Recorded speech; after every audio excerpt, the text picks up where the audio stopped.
നാളെ എക്സാംസ് അല്ലേ, 10 മണിക്കല്ലേ എക്സാംസ്. കുറച്ച് ടിപ്സ് കേട്ടോളൂ മാനേജ്മെൻറ്റ് സയൻസിൻ്റെ. മാനേജ്മെൻറ്റ് സയൻസിലെ ഫസ്റ്റ് ചാപ്റ്റർ തിയറിയാണ്, ഇൻട്രൊഡക്ഷൻ ടു മാനേജ്മെൻറ്റ് സയൻസ്, അതിൻ്റെ ഒബ്ജക്റ്റീവ്സ്, അതിൻ്റെ ലിമിറ്റേഷൻസ് ഒക്കെയാണ്. സെക്കൻഡ് ചാപ്റ്റർ എന്ന് പറയുന്നത് ട്രാൻസ്പോർട്ടേഷനാണ്. ട്രാൻസ്പോർട്ടേഷനിൽ 3 മെത്തേഡ് ഉണ്ട്: നോർത്ത് വെസ്റ്റ് കോർണർ, ലീസ്റ്റ് കോസ്റ്റും വാമും. എസ് എ ക്വസ്റ്റ്യനിൽ ട്രാൻസ്പോർട്ടേഷൻ പ്രോബ്ലം വരാനുള്ള നല്ല ചാൻസ് ഉണ്ട്. സോ പെർട്ടിക്കുലറായിട്ട് വാമിൽ ചെയ്യാൻ പറഞ്ഞാൽ മാത്രം വാമിൽ ചെയ്താൽ മതി. അപ്പോൾ കുറച്ചും കൂടി ടൈം കൺസ്യൂമിങ് ആണ് ഇത് വാം ചെയ്യുന്നത്, പക്ഷേ ആക്യുറസി കൂടുതലാണെന്ന്. പക്ഷെ അത് നിൽക്കണ്ട, എക്സാമിനായതുകൊണ്ട് നിങ്ങൾ കൂടുതലും ഏത് മെത്തേഡ് തന്നെ ഉപയോഗിക്കുക, നോർത്ത് വെസ്റ്റ് കോർണർ റൂൾ തന്നെ എന്ത് ചെയ്യുക, പ്രോബ്ലം ചെയ്യുക. പിന്നെ വേറൊരു കാര്യം ശ്രദ്ധിക്കേണ്ടത്, എസ് എ ക്വസ്റ്റ്യനിൽ നെറ്റ്വർക്ക് അനാലിസിസ് എന്തായാലും ഒരു ഷുവർ എസ് എ ക്വസ്റ്റ്യൻ ആണ്.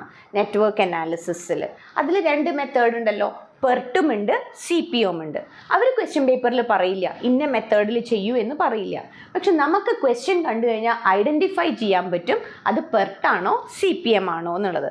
അതെങ്ങനെയാണെന്നുള്ളത് നെക്സ്റ്റ് ഷോർട്ടിൽ പറയാം. താങ്ക്